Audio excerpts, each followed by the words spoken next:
It's time now to take a spin with Headline Roulette. These are the week's most compelling, random, and interesting headlines. And we look high and low to bring the country's top media minds to help guide us through the chaos, to decipher the trees from the forest. And today's headline dealer is our friend Libby Emmons, editor-in-chief of the Post-Millennial and the publication Human Events. Libby, are you ready? I'm all set. Okay, let's roll. Okay. Headline number one, and this pains me as a New York Giant fan. The Eagles accept the invitation to the White House as the Super Bowl champions. Libby, so after rounds and rounds of hearing, it might not be a no, or it might be a no, the Eagles said yes. What do you think? Yeah, of course they should say yes. Who shouldn't go to the White House after you win the Super Bowl? That's a big deal. They used to go to Disneyland. Now they go to the White House. I think it's absolutely appropriate and the right thing to do for the Eagles to accept the invitation of the White House and go get the congratulations of the president.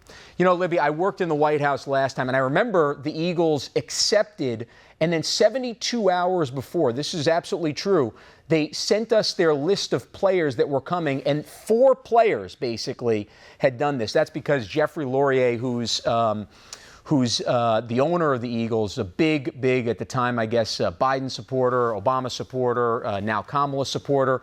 So the only thing I'd advise the White House is just make sure you get that guest list early on this, because Right. When President Trump found out about this, he said, you know what, we're going to celebrate the American flag, because those NFL players at the time were not necessarily standing for our flag. But even as a Giant fan, I'm happy that the Eagles are showing some respect to the White House and the institution and the president. This is a time to bond people together.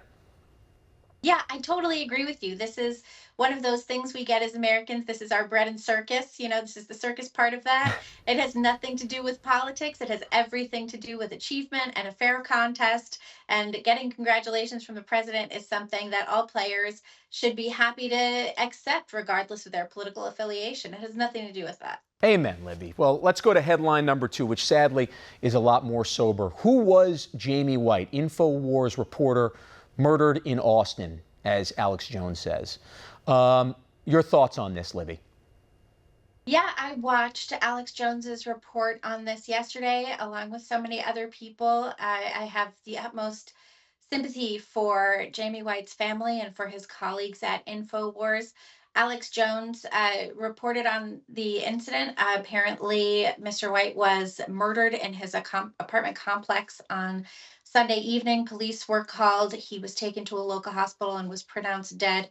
It looked like a pretty serious crime scene. I think that the police have not yet released his identity, although Alex Jones and the InfoWars team were able to find that out.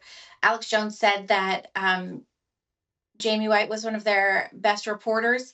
I checked out some of his work. He covered a wide variety of things: national news, international news, Congress, all kinds of stuff. It's a really big tragedy. Alex Jones said that he blames in part the crime problems in Austin and attributes those to soft on crime, Soros-funded DA.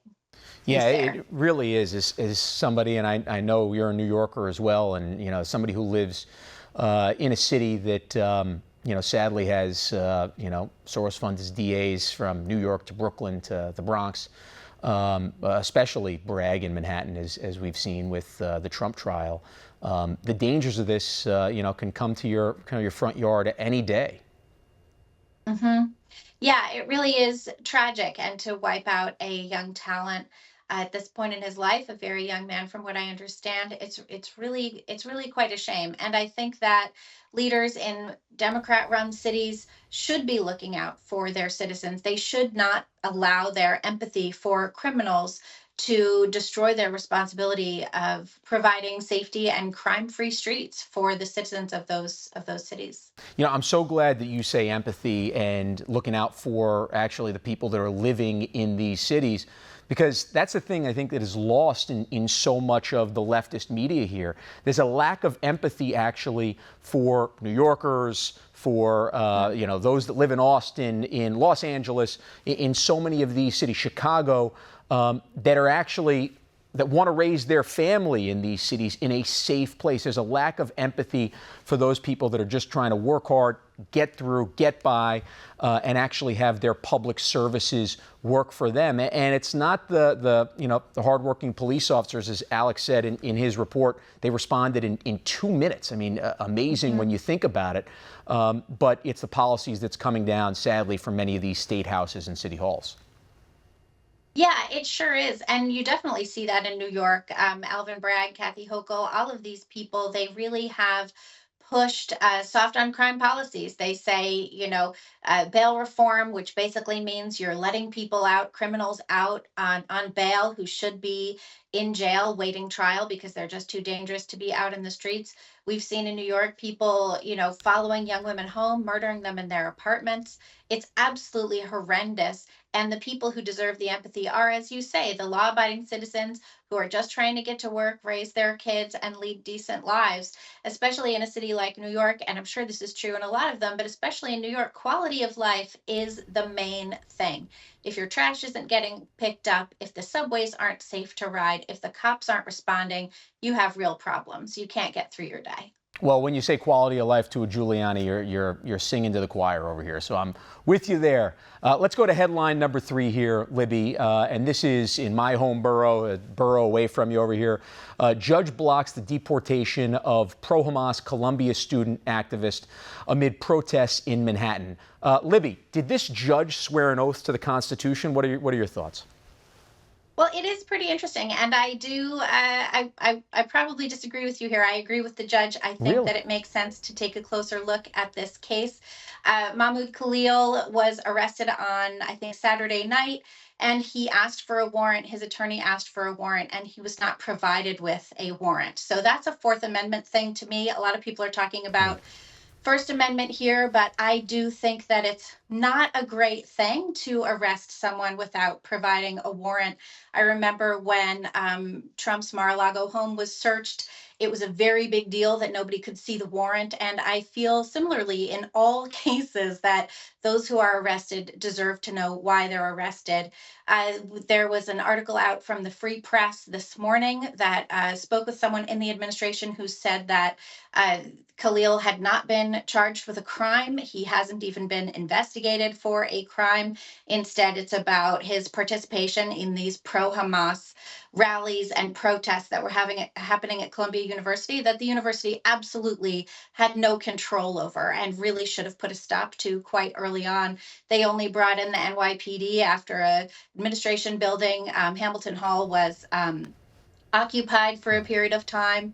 But yeah, I mean, if you're going to deport somebody who has a green card, there are pretty strict rules. And I think it would be to the safety of all Americans to make sure that those rules are followed. Only an immigration judge can revoke a green card. So I think we need to see this go before a judge. Yeah, it's a good point you make on the Fourth Amendment there and actually presenting that. I think that is very important. It could be a very slippery slope as we talk about here.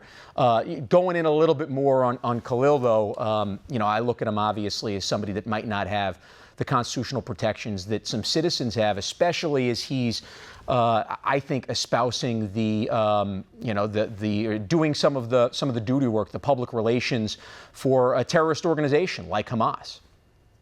Yeah, for sure. And he's part of a group called Columbia University Apartheid Divest. And they have espoused some really horrifying views on their Instagram page, which I have gone through.